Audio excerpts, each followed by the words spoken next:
Attachons-nous maintenant à présenter la thématique associée aux enluminures et miniatures. Ce que vous devez savoir pour commencer, c'est que ce type de source iconographique, elle est liée à une époque bien particulière, c'est l'époque médiévale. Autrement dit, lorsque vous travaillez sur le Moyen-Âge, lorsque vous allez créer une leçon sur le Moyen-Âge, vous devez impérativement contextualiser cette leçon par l'utilisation d'enluminures. C'est la source iconographique, c'est la source image par excellence. Il y a plusieurs informations théoriques à retenir concernant ces enluminures et ces miniatures. Je vous montre ici sur cette première diapositive un exemple d'enluminure. L'enluminure, elle se situe à gauche et vous voyez à droite, sur l'autre page, vous avez un texte qui est d'ailleurs orné d'une bordure, une bordure où vous retrouvez des animaux, vous retrouvez des personnages mythologiques et vous retrouvez aussi des plantes et des fleurs. C'est un ouvrage, un manuscrit excessivement précieux car bien décoré. Parlons tout d'abord de l'ouvrage en lui-même. Le livre qui va être décoré de miniatures ou d'enluminures, au Moyen-Âge, on l'appelle manuscrit ou incunable si vous préférez. Ces ouvrages, ils sont produits au Moyen-Âge. Donc, à cette époque, l'imprimerie n'existe pas encore. Il faudra attendre l'extrême fin du Moyen-Âge pour voir Gutenberg améliorer le système d'imprimerie avec ses caractères mobiles et voir par conséquent le développement de ce système d'impression à travers l'Europe. Avant l'imprimerie, donc, lorsque vous vouliez acquérir un ouvrage, acquérir un livre, vous n'aviez qu'un seul moyen, il fallait le recopier.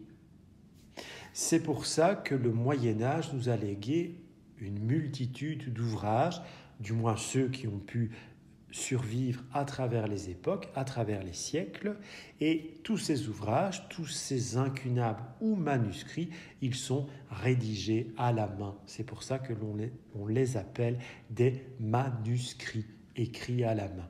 Il y a des manuscrits dans lesquels vous ne retrouvez que des textes, et vous avez des manuscrits, des incunables, qui sont nettement plus précieux, nettement plus riches. Ils sont d'ailleurs, du moins ceux qui ont survécu, conservés généralement dans des réserves précieuses, dans les bibliothèques ou dans les musées. Ces manuscrits, ils vont être décorés par des artistes peintres. Ces peintres, ils vont réaliser des peintures miniaturisées dans ces manuscrits. Et ces peintures miniaturisées, elles vont véritablement enrichir, apporter de la lumière à ce manuscrit. Vous avez donc, je l'espère, compris les deux termes qualifiant ce type de source iconographique. On parle de miniature parce que ce sont des peintures miniaturisées dans des manuscrits, et on parle aussi d'enluminure parce que ce sont des peintures qui vont littéralement enluminer, égayer, enjoliver l'ouvrage, le manuscrit. Grâce à cette explication, je me suis permis en même temps de définir ce qu'est une enluminure. Résumons la chose, une enluminure, c'est une peinture miniaturisée dans un manuscrit. Et comme vous le voyez dans cet exemple, généralement, l'enluminure, elle va être placée, elle va être mise en parallèle avec du texte. Pourquoi ? Eh bien parce que généralement, le contenu du texte va être représenté, il va être dessiné puis peint par le maître enlumineur.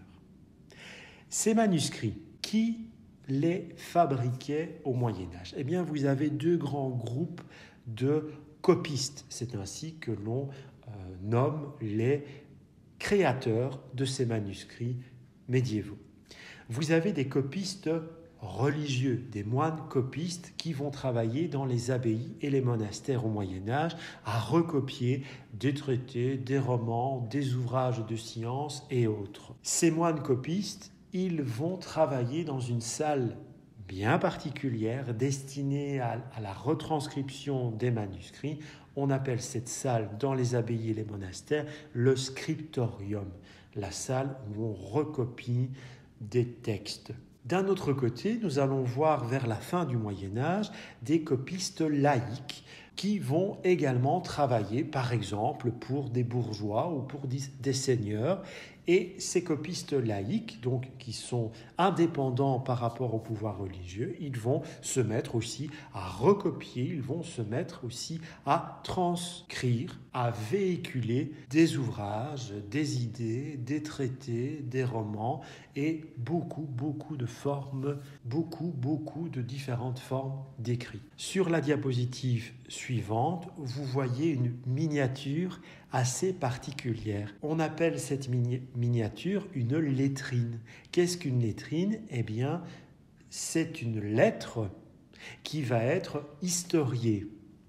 C'est une lettre dans laquelle on va représenter un fait, on va représenter un événement, on va représenter une histoire. C'est pour cela que l'on dit une lettrine historiée. Vous avez dans l'exemple la première lettre de la phrase, du paragraphe qui va être mise en avant. Eh bien, c'est une lettrine. Et vous voyez, sur cet autre manuscrit, vous avez plusieurs lettrines qui apparaissent. Nous avons vu comme premier exemple une enluminure abordant un thème religieux. Vous devez savoir aussi que les enluminures que nous conservons de l'époque médiévale, elles traitent littéralement de tous les sujets. Pourquoi ? Eh bien parce qu'à l'époque médiévale, on écrit sur tout.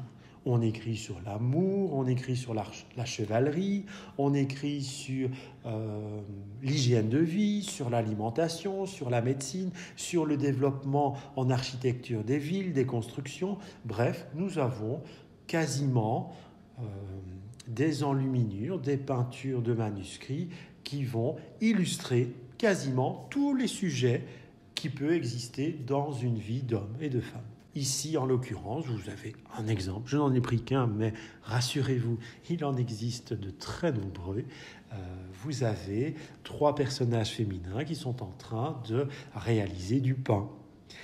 Cette enluminure, si un jour, par exemple, vous devez travailler sur l'histoire de l'alimentation, je pense qu'elle pourrait être très intéressante pour nous montrer le travail du boulanger à l'époque médiévale, un travail qui est différent, qui paraît différent de celui de notre boulanger actuel, encore que, il y a des gestes, il y a une tradition qui persiste toujours aujourd'hui. Nous le savons grâce à l'étude de cette source iconographique excessivement importante.